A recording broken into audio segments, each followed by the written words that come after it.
Hey you guys, it's me, Kira T, and I'm back with another video. So I wanted to talk about something that I've been convicted on. But before I start talking about it, I'll just say this, like, I feel like because God knows our hearts, we could ask God for something, but because he knows our hearts and he can see our heart, he won't give us the thing that we're asking for, even if we're blatantly asking, if he sees in our heart that we're not ready for it or that we don't sincerely want it. And that's one thing I've come to realize, just like examining my journey with God now versus in the past when I was still really moving in religion and I still wanted the things that I wanted for my life. And I didn't really want to give them up. God never answered my prayers because I know now in hindsight that he didn't answer them because he could see my heart. So it's probably almost equivalent to like trying a lot of God. Like, and I'm not putting that on anybody. I'm saying that's been my experience with it. Like, for him, it's probably interpreted as, okay, she's lying, or she's not like being real with herself. And he probably literally just be like, I would just ignore her. That's the best way I can describe it. But I'm saying that because I was recently convicted on relationships that I have with men. And I don't mean like romantic relationships. I don't mean, relationships from my past with men that I've dated. I mean like relationships with my friends, some of my male friends. I have always had a lot of male friends. I have female friends too, of course, but I've always had male friends. And I'm gonna choose my words carefully. I've always had male friends, and I have like some male best friends. And I'm gonna be completely transparent in this video. I always know they say men and women can't be friends because somebody always catches feelings. But I can honestly say that with my like male best friends, that'll never happen. Not for me, because, and I know that over time, some women do break down and they might give a man a chance. But for me, when it comes to my male friends, most of them, actually all of them, I don't see them that way. It would literally have to take a drastic move of God for me to see them in that light. Some of them I don't see in that light because they are so far from God. And I would never put myself or put a man in a predicament where I want to try to change him. I'm not trying to groom you or be your mother I mean, I don't mind leading someone to Christ, but it's definitely not going to be a man that's leading in my life. Like, if you're going to lead in my life, you absolutely have to, you can't deceive me into making me think you can lead me. Like, God speaks too clearly for me. I couldn't be deceived in that way. I used to be deceived in that way when I wasn't more, my heart wasn't so turned to God. I used to be able to be deceived in that way slightly, but yeah, I don't want to go down that rabbit hole. So to bring it back in, ultimately, I just don't see my male friends in that light. I just don't. Either they're, like I said, either they're so far removed from God where it's like I would never even entertain the thought of being with a man who's so far from God. Like that's not even a thought. It's like trying to make a square fit into a hole. It's just not gonna happen. But beyond that, some of them, they have multiple children with multiple women, and I would not subject myself to that either. It's just like certain things as a woman, like what used to be good enough or that'll do, those things have died in me. Like, there is no good enough. If it's not of quality, if it's not of abundance and of God, I'd rather live without. Like, I'm very content and I'm very at peace and happy in this season of my life where I am. And I can only imagine that God is only going to continue to nurture that. So, and saying all of that, it's like things that maybe it's like, oh, he has like a couple kids with a couple women. That's unacceptable. I would never subject myself to being your third child's mother, your third child's mother and your third baby's mother. Like, I would never subject myself to something like that. I would rather live the rest of my life in peace and never embark upon that journey than to settle for that, because good enough is no longer good enough for me. God is too good. God is too good. And so in saying all of that, I would never date my male friends, but I know for a fact a handful of them will marry me. And that is what God has been convicting me on. And if I'm honest, when I said earlier I was going to be transparent, over the years and like, you know, the different ones expressing different things to me, kind of like testing the waters. Because that's the thing about men. Men will stick around as long as it'll take if they think they still have a way in. And if I'm completely honest, like different insecure parts of me and different parts of me that seeked attention and different parts of me that may have been just desperate for some attention, even if it wasn't the right attention, was okay with allowing that to flow and to happen. Even though in my heart, I've always stood firm, like, somebody else gonna be your wife, it ain't gonna be me because you don't quite cut it.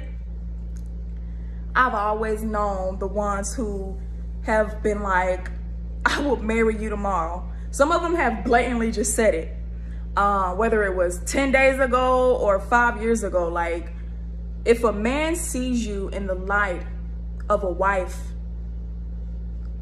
he will almost always probably stay there just in case there was ever a shot.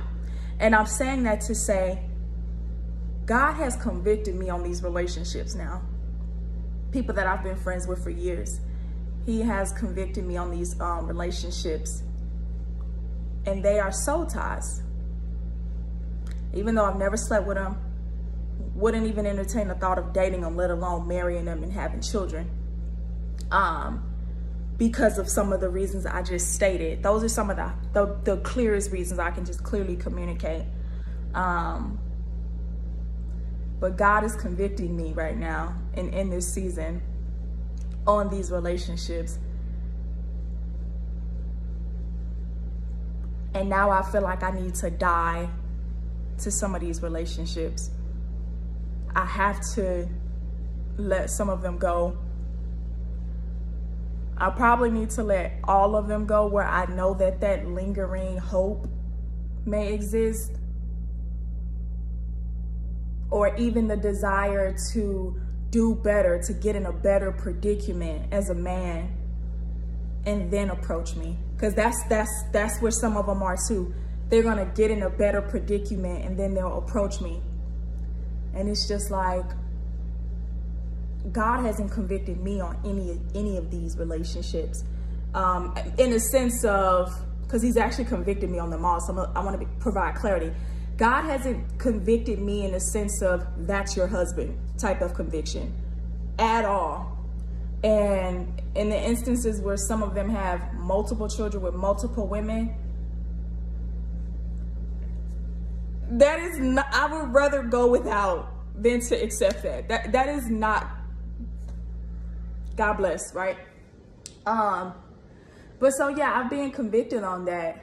Soul ties that I have with male friends where I know their interest, if I ever gave an ounce of hope, they would pounce on it.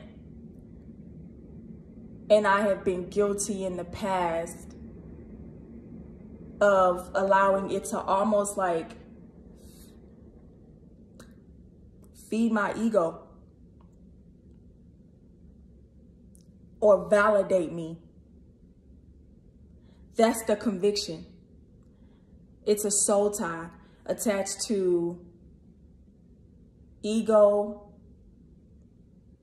attention seeking. I'm still going through the conviction of it.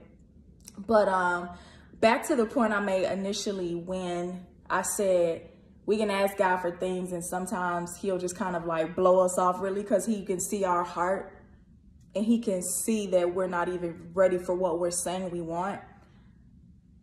Through my journey of going through deliverance, God has literally convicted me and showed me so many things. And I believe in my mind and my emotions and in my spirit that it's because God sees that I do desperately want now what I've been praying for, what I've been seeking, and what I've been diligently asking him for. And so all of that to say, I just wanted to drop this here just in case it maybe helps someone. There are always motives behind everything we do.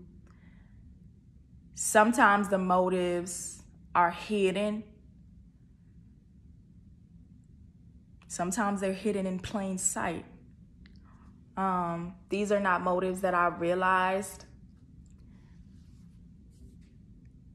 but they're true.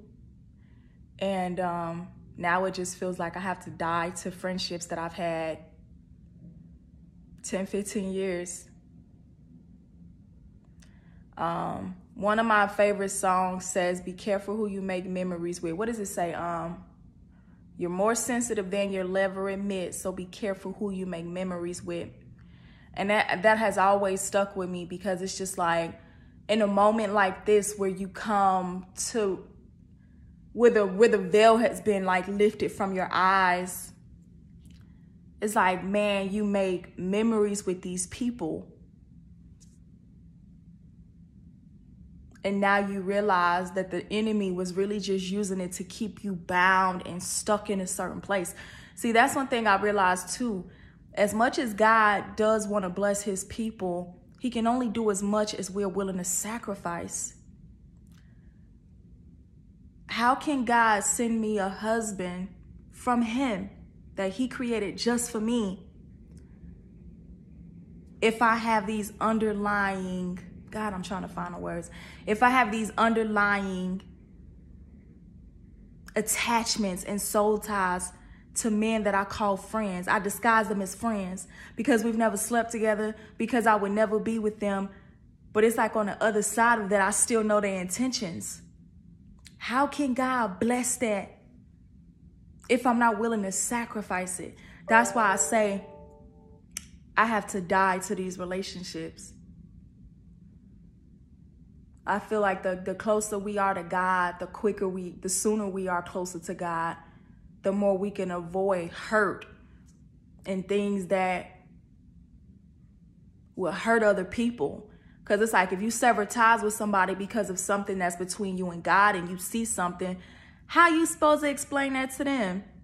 And that's the thing. I don't plan on severing ties. I plan on dying to it.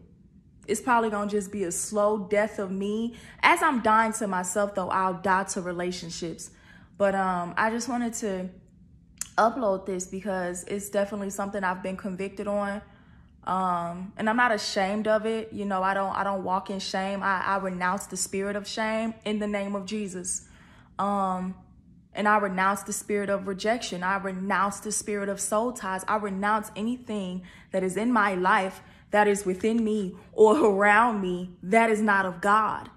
And in renouncing these things, all type of stuff gonna keep coming up.